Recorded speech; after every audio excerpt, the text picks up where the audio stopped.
Hey, what's going on, guys? Welcome back to the channel. So, a couple days ago, I did get a new figure in from the Major Wrestling Figure Podcast, Major Bendies, and this one is a pretty exciting one because when it comes to this respective character, I only have maybe a couple of other, a couple other characters, a couple other figures as part of this respective collection.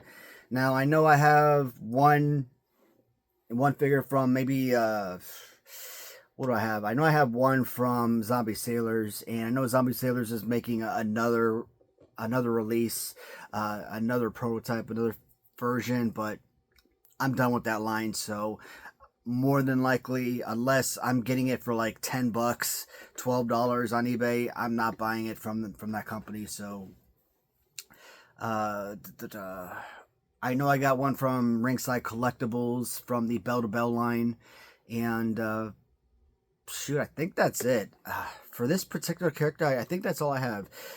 Do I have? What about the 1990s Rubber or Just Toys Bendies? Did they release this character? No, they couldn't have, because Just Toys Bendies came out between 95 and 2001, and shoot. 95, this guy would have been like, what, 5 years old? So yeah, that's not possible. If I kind of feel like he would have been perfect for that era, but no. I don't think he started wrestling professionally until like the early 2010s, 2013-ish, somewhere around that time frame. So yeah, he's a young guy. He's like, I mean, not too much young. I mean, basically anybody born in the 1990s to me is young. So even though you're born in 1990, you're only like 5 years younger than me. But I kind of feel like anyone born in 1990 is a kid in my eyes. But anyways, who the heck am I talking about? Damn. Danhausen. Major Bendies has released Danhausen. And this is a crazy freaking cool figure, man. Doesn't have like the most dynamic fighting pose in the world, but you know what? It is a perfectly fine and acceptable figure, and I was excited to get this one in, and I am excited to do this review with you guys. So, and when we look at the back of the box, this is what I'm talking about. This is what's kind of funky. I've always loved the fact that Major Bendies always kept these figures in line, because it really helped you get a good idea of what figure was in line for what respective series. Now, it didn't sit there and say, hey, Brian Myers and Matt Cardona was Series 1, Demolition was Series 2. It doesn't say Series 1, Series 2, etc. right below the figures. But at least you have them in order of sequential release, right? So at least that was helpful. So you could sit there and say, hey, if you know that Demolition was Series 2, and you knew that there were 3 figures in Series 3, bam, here's your Series 3, here's your Series 4, here's your Series, etc. So that was really helpful. But there's a lot of, like, these Comic-Cons or these different conventions and stuff, right? So you might have these releases that don't necessarily fall in your regular Major Bendies releases. So I think there's a new release, I think Series 12, if I'm not mistaken. It could be Series 13, but I'm almost certain it was Series 12 of Demolition. So you got a second release of Axe and Smash, but you also got in, Demolition Crush. And so when you look at this, okay, you got your second release of Brian Myers and Matt Cardona, right, in Series 10. So is Macho Man and Danhausen, is that considered Series 11? I don't know. Because what about Bad News Brown and the referee and Hyatt and who else was out there? So I think those were Series 11 figures, and I think Macho Man may have been part of that as well, possibly for Series 11. So is Danhausen part of Series 11? That's where the confusion lies, and that's why it's so confused. It's so frustrating. When you earlier, when you got like the red trunks Ric Flair, when you look at the back of this, they don't normally show you the variants, right? So when you got the orange Macho Man, but you also got pink Macho Man and green trunks Macho Man, that's all part of the Series 4 release. But because they don't show you the variants, they don't show you black and blue Andre, they only show you black Andre, etc. But with all the different Ric Flairs, where's the blue trunks Ric Flair? Where's the red trunks Ric Flair, etc.? Where do they fall in? Do they fall in the same Series 9? Or are they just its own special release and they don't fall under any series? But they have to have its own specific series. So, that's kind of like where my mind goes. So I'm kind of weird in that respect. But let's get this baby out of the card and look at the actual figure, shall we? So, when you look at original LJNs, and you're looking at, Big Boss Man, and you're looking at, Vince McMahon with the finger up. I think Rick Martel, if I'm not mistaken, has the one finger up, etc. Jim Duggan, thumbs up. Basically any of, or, Jim Neidhart, thumbs up. Basically any of your LJNs that have thumbs up, pointer finger up, I don't like that, right? It's so frustrating. I kind of feel like if I were a kid, if I were born a few years earlier, if I grew up and had LJNs as a kid, those would have been damaged. Those would have been ripped off at some point. It's like with your Hasbros. You don't think that at some point for kids that the Jim Duggan Hasbros didn't have broken fingers? You don't think that the Brutus Beefcake with the fingers, you don't think that those didn't break at some point? Or your Ultimate Warrior, your British Bulldog, your Hulk Hogan with the open hands, the slamming motion. You don't think those fingers broke? Of course they did, right? So generally, I'm not a big fan of that. So when I see the pointer finger on figures like this, I'm not exactly going to hate on it, but it's not exactly something I covet. Also, when I kind of see like that little bear claw, it kind of reminds me of Andre the Giant from Hasbro. Or if you look at Big Rubber Guys with their own Andre the Giant. He's got that same, Andre the Giant, Big Rubber Guys has the same Andre Hasbro with the whole Sasquatch open hand type of deal. But it's not a bad play pose. Like, you could still use this. Again, 99.9% of us are not wrestling these figures. There's a reason the box says 18 plus, right? Adult collectors. We are using this for artwork. We're using this for display purposes. Or as a museum, right? So it's just a beautiful display piece, and again, if you're wrestling these, because there are a lot of fans who have YouTube channels, etc., where they do have actual wrestling matches, it would wrestle beautifully. If you do buy these and you give them to your kids or for personal use, etc., for wrestling matches, fantastic.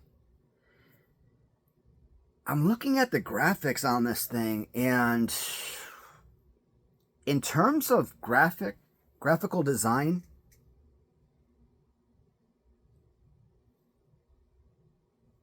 I think this might be one of the coolest freaking figures I've ever seen. I mean, not even the pants. I mean, even the tattoos that's on the arms. The chest. I mean, this is a flawless figure, guys. I mean, the one downside, it's the same thing with like Macho Man and guys like that. It's a super thin figure. I would like if the waist was expanded a little bit wider. You know, think Latuni Axe with a much wider waist, where the waist is more like this. So when you hold it, your hand is much wider, is open much wider. So you're holding it. It's it's like so. When you're gripping it, it's super tiny. But look at the like I said, look at the overall artistic designs that are on the figure. Hopefully the camera picks these up and it's not becoming blurry for you guys.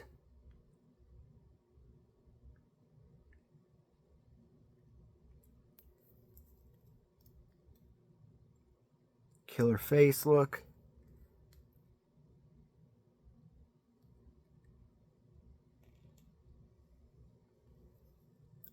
Now I want to show you guys the pants, man. Look at the little face and the teeth as it goes down the leg. And tell me you could not be mesmerized by those little spirals, man. That is insane.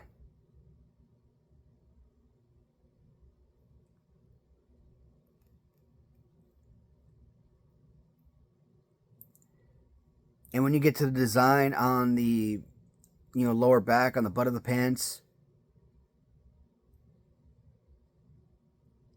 that's got to be like one of my favorite, if not my favorite part of the whole design of the figure.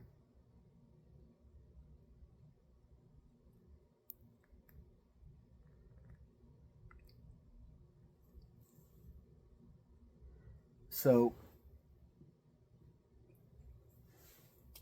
I have almost every single Big Rubber guy. There are a couple I'm missing. Obviously, those Comic-Con exclusives like the Bloody Harley Race. There's another one that just came out. I think the Matt Cardona that's in Independence Day color scheme. That was like 1 of 500. I missed out on that. I didn't even know that was even coming up for pre-order or anything on the website. That one I missed out on. And when that comes up on eBay, it's going to be selling for like $200-$300, and I'm not paying that. Same thing, Harley Race. I'm not paying that type of money. It's just not going to happen. So I don't have those two figures, but other than that, I think I have all the other Big Rubber guys that came out. Since I didn't start buying duplicates until around Series 5 or 6, so I don't have all of the figures loose. But at some point, I would like to do a countdown of all the Big Rubber guys. If not all of them in order. Let's say they got 60 figures, for example, 50 figure, however many. Here's number 50 favorite all the way down to the number 1 favorite. At least do a top 10, top 20 favorite. And I think that this could be very well possibly be in the top 10. This is amazing. The overall design is incredible. Freaking Danhausen. A solid piece, guys. Killer. I got a notification on my AOL today from the figure collection store. So the 4 figures from Epic Toys, what is that? Series 4, I believe, which is the Barbarian, Ric Flair, etc. Those have been shipped, so I probably won't do it this week, so it'll probably be early next week. Since the Tuesday shows aren't going to happen anymore, maybe Tuesday, possibly Wednesday, I might do an Epic Toys review for the next wave of Epic Toys. And I probably gonna skip the video game play this week. I will do the video games definitely next week. My back is it still hurts, but it did feel a little bit better today than what it had been over the last 9 or 10 days. So I think it's slowly starting to heal a little bit. So hopefully by next week I'll be a little bit better. So video games probably coming next Thursday, Friday. Maybe around Tuesday I'll have the Epic Toy review. What else was coming in? Oh, I might have a massive Holy Grail I might purchase, but the cost is... I don't know if I want to do the cost. One of my viewers reached out to me and love that happened. That is so incredible. Oh my God, that was so amazing. But he's willing to work with me on, you know, partial payments here and there, and that's incredible. So if I do decide to make the purchase, it's not going to be, you know, one flat payment. I'll be able to pay him over the course of several weeks, several months, however long it takes to pay it off. So, but one of the biggest acquisitions of this collection, that's something to look forward to, guys. Other than that, guys, that will conclude this video. I forgot what the other incoming collection was, so you guys will see it when I do the review. As always, guys, thank you so much for watching, and I'll talk to you guys in the comments, and I will see you guys in the next video. Take care, everybody.